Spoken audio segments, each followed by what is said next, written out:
Pessoal, eu quero falar mais uma vez da chuva forte que deve atingir São Paulo nesse começo de semana. O Misael Mainetti vai conversar conosco e vai ouvir as autoridades também da Defesa Civil, né, Misael? Conte aí, bem-vindo. Correto, Evandro. Boa tarde para você e para todo mundo que acompanha o 3 em 1.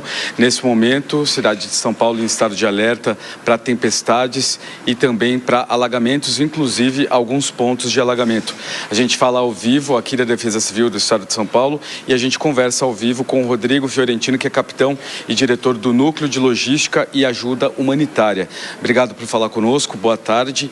E eu gostaria de saber sobre pontos de alagamento. A gente já tem, então, pontos de alagamento e estado de atenção, correto? Boa tarde. Boa tarde, correto. Então nós tivemos agora recente, uma chuva que passou principalmente aqui na região metropolitana de São Paulo, faixa norte aqui da capital. Então realmente nós temos alguns pontos de inundação em alguns municípios aqui da Grande São Paulo, Osasco, Carapicuíba, e estamos com essa atenção principalmente para a zona oeste e zona norte da capital nesse momento.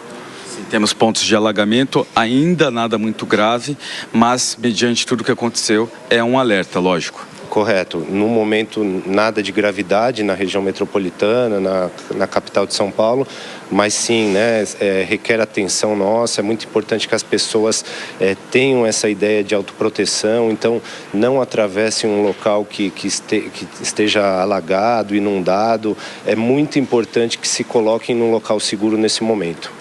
Sim, inclusive desde sexta-feira, infelizmente, houve algumas mortes, 3 mortes aí na Grande São Paulo. Um menino de 7 anos em Itapecerica da Serra, um idoso de 73 anos no Beco do Batman, em São Paulo, e um motociclista de 27 anos em Guarulhos. A gente viu aí metrô alagado, imagens que assustaram bastante a população. A gente também viu a questão desses alagamentos ali, o que aconteceu no Beco do Batman, que parecia mais um rio. Então a qualquer momento a gente pode ser surpreendido por situações como essa. Até conversava agora há pouco, antes de entrar ao vivo com o capitão Evandro, sobre a gente achar que nunca vai acontecer com a gente, mas realmente quando a Defesa Civil emite um alerta, aquela coisa de esperar mais um pouco para ir embora, chegar atrasado, está chovendo bastante, faz todo sentido, faz a diferença, né? Sem dúvida, é muito importante a gente comunicar com a população tudo isso. Então, a Defesa Civil do Estado tem uma nova ferramenta de envio de alertas, por Cell Broadcast. Então, diferente de em outra época que precisava que a pessoa aderisse a esse serviço, hoje todos os celulares que estiverem na área demarcada, numa área de risco, tanto para inundação, alagamento e deslizamento de terra, ela vai receber essa informação. A partir daí, é muito importante que ela fique atento, como você bem falou, no Beco do Batman, foi algo muito rápido, em torno de 15 minutos nós já tínhamos uma presença de enxurrada naquele local. Então as pessoas recebendo essa informação que realmente, para quem estiver na rua, procure um local abrigado, um local seguro, coberto, elevado. Se acontecer essa situação de uma enxurrada, de um alagamento, não tentem enfrentar essa situação. Outra questão importante, as pessoas que estiverem no seu lazer. Então, esse final de semana nós encaminhamos um alerta para alguns municípios da Baixada Santista, principalmente por conta da presença de raios. Então, domingo, a presença de público era muito grande, alertando essa população até para ela se antecipar, para que ela saia desse local descampado, procure um local abrigado, para que ela não fique numa situação de risco, principalmente para raios. Capitão, eu achei interessante, porque eu estava em Santos, por exemplo, litoral de São Paulo, eu não sou cadastrado, mas eu recebi essa informação, então é um serviço muito útil e importante. A gente tem uma pergunta do Evandro, por favor. Ô, Misael, eu gostaria de saber se com essas chuvas, dos últimos dias, houve o comprometimento de muitas estruturas aqui em São Paulo, se a Defesa Civil teve de fazer a avaliação e teve de, inclusive, interditar locais nesses pontos mais atingidos. Evandro Cine, nosso apresentador, pergunta se por conta da chuva houve aí estruturas que foram muito danificadas, se muitas estruturas ficaram nessa situação, se a Defesa Civil teve que atuar nesse tipo de trabalho. Nesse período, é importante essa pergunta, a gente agradece, nós desenvolvemos planos de contingência. Então, isso em todo o estado de São Paulo, principalmente nos municípios prioritários aqui na faixa leste do estado. qualquer situação que seja identificado algum tipo de dano em estrutura, principalmente voltado a deslizamentos de terra, nós trabalhamos em todo o sistema estadual. Então, agentes das defesas civis dos municípios, engenheiros, eles vão até esses locais, realizam vistorias. Caso seja necessário, a Defesa Civil do Estado vai, com o apoio de técnicos do IPT, do Instituto de Pesquisas Ambientais, realizar essas vistorias. Qualquer situação que indique risco para a população em residências, em estruturas, é orientado que essas pessoas deixem de imediato esses locais, procurem locais seguros. A própria prefeitura estabelece abrigos para levar essas pessoas. Então, nós tivemos alguns casos de deslizamento, graças a Deus, sem nenhuma gravidade, mas em todo esse período chuvoso, essa ação da Defesa Civil do Estado é corriqueira. Não subestimar, né? Então, a gente tem alguns pontos importantes para citar, geográficos, como as áreas, né, de encosta, morros que podem deslizar, áreas onde a gente já sabe que ficam alagadas. Também agora a gente teve essa ocorrência no metrô, que foi ali, né, um muro que cedeu e toda aquela água entrou. Essa ocorrência específica, se o senhor puder comentar, porque aquela imagem me assustou muito, das pessoas praticamente penduradas para não serem levadas pela água, né?